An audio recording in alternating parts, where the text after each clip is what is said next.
Hey there. Okay, so today's video, I want to talk about why we're doing what we're doing in Gulu, in Uganda, Africa, right? Okay, so it's not just randomly we picked this specific thing of work to do.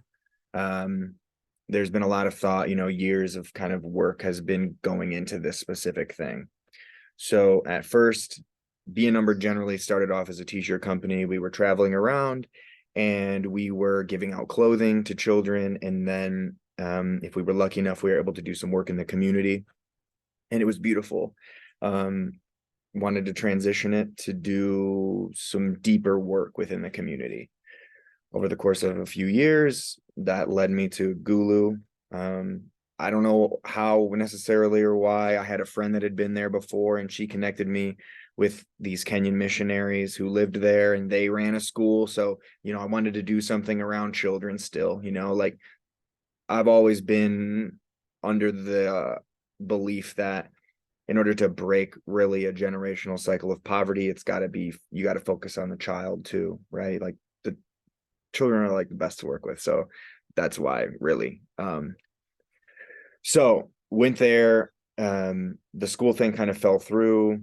But the more I was there, the more I realized that, you could give these children an amazing education, but if their parents aren't going to send them, or if their parents are unable to feed them, then it's kind of pointless, right?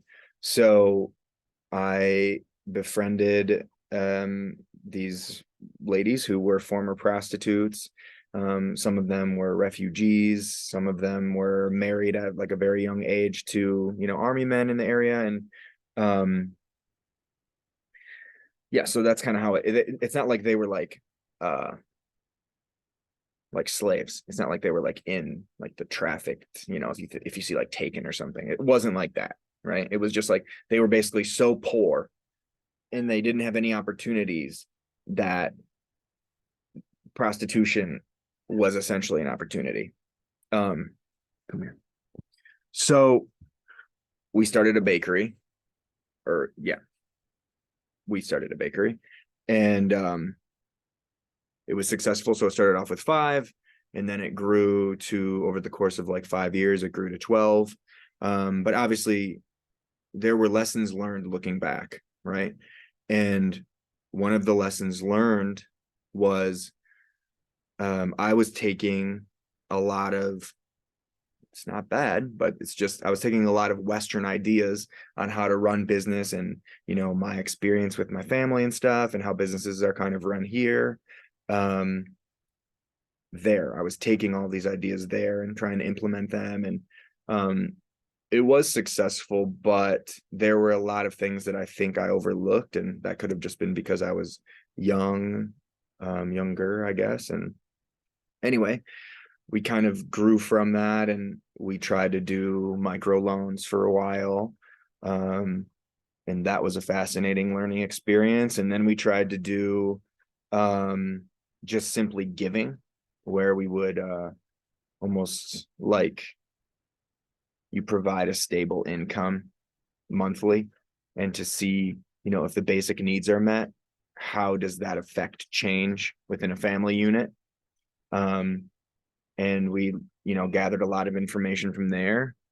One time somebody told me over there, it's not about just teaching to fish, like it's okay to give fish too. And it's kind of stuck with me throughout the whole time, especially when you're dealing with people that have no security net, no safety net. So yeah, so now we're running vocational centers, right? Because I and we're running vocational centers in a way where it's not Kevin centric, right? So that's one of the biggest things that I've learned recently, is to create community led projects to support community leaders. I work with an outstanding community leader. So in Africa, obviously, in the east, well, maybe on your screen it'll be over here, but east, it would be Uganda, and then in Uganda, north, so northern Uganda, there's the city that we work in called Gulu. And Gulu is, technically considered like a post-war zone, like maybe you remember like Joseph Kony, like he came from this area. And so I work specifically with the Acholi people. So you know how like the US is kind of separated between like political factions more or less. It's in Africa, or in Uganda I should say, it's more like separated around tribal factions. So there's tribes that kind of are in different areas. And in the north, where sorry, this cat.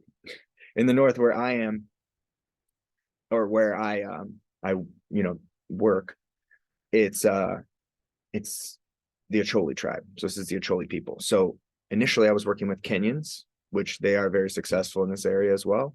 But I've found it very, very interesting to work with Acholi people, with an Acholi community leader.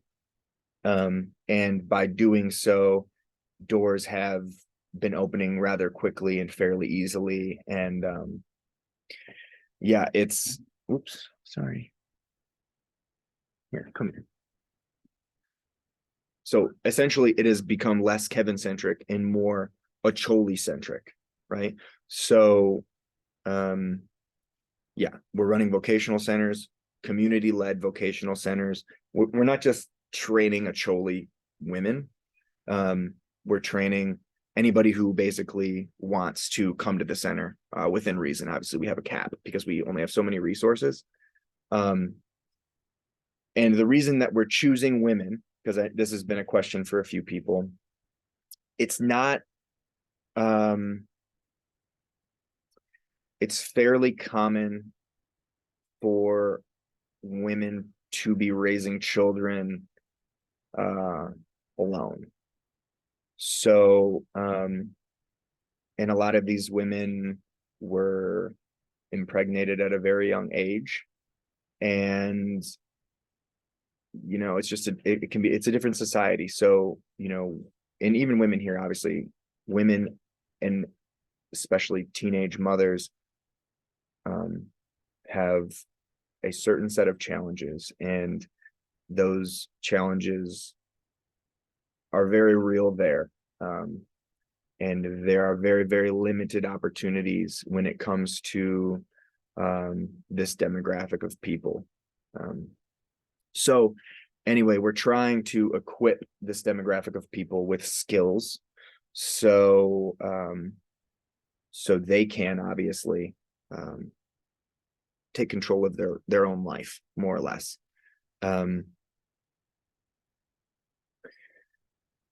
Sewing obviously we're doing sewing as opposed to hairdressing right now. Hairdressing eventually we will be, but sewing kind of has a lower bar to entry in regards to sewing machines. You don't really need a lot of electricity. You don't need any electricity, because these are like the hand pedal machines. We hire a tailor, we get the room, we get the rent currently, eventually not, hopefully. We own 4 acres, so eventually we want to move our we want to build on our plot. We want to move our operations onto our land, so we have more control over what we're doing there. The rent, we can start to build it up, and we can kind of create like a little bit of our like own training center, epicenter. Anyway, yeah, we are in the midst of our first run with these specific women, training specifically with sewing. Obviously there's a lot of hiccups. There's a lot of problems that are solved on basically a daily basis.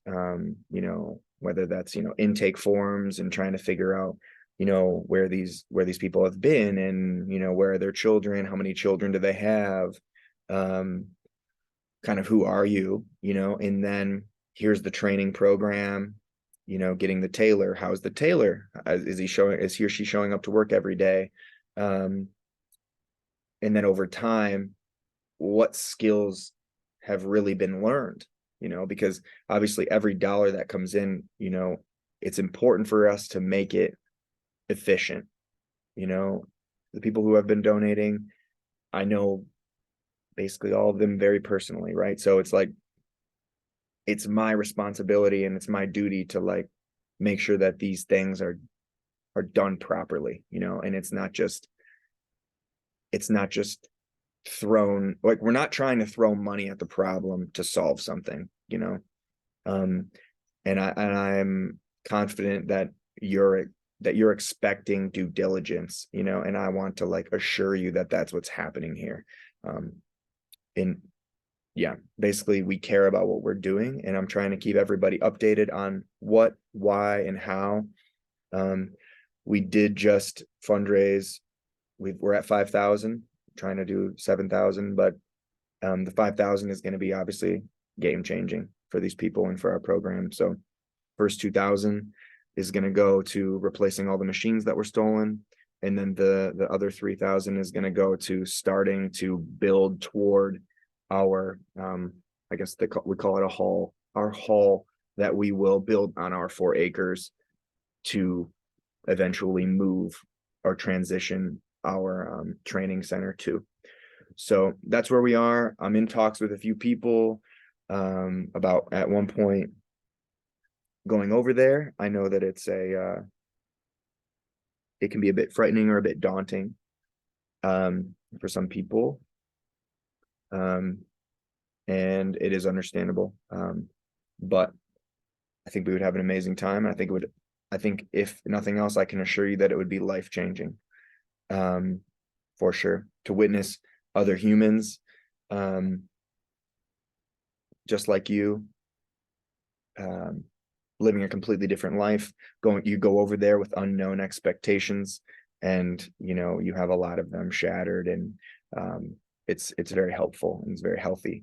Um, yes, so I yeah, I just wanted to kind of make a quick video, and trying to keep everybody a little bit more updated on what's happening and why. So anyway, thanks for listening if you made it this far, and feel free and reach out anytime with any questions. Oh, last thing is we're not like an official 501c3 nonprofit, right? So that's like a whole different thing, and I'll just briefly touch on it. Basically, for me to legally like promote and accept donations, um, you know, for B number, then we need to be a 501c3. And we're working through the process. You know, we're working on the bylaws right now. We're hoping to set up the meeting here for the board members here relatively soon, within the next month. And then we go from there. But that's not to say that you couldn't make a gift if you felt so inclined. We have our GoFundMe page up right now. If you decided that you wanted to make a gift, do it through that. If you decide you want to hold off and wait to see what else I got to say, or come and talk to me, like, I'd love to talk to you. I could talk about this stuff all day. So anyway, it's a pleasure, and I look forward to talking to you guys again soon.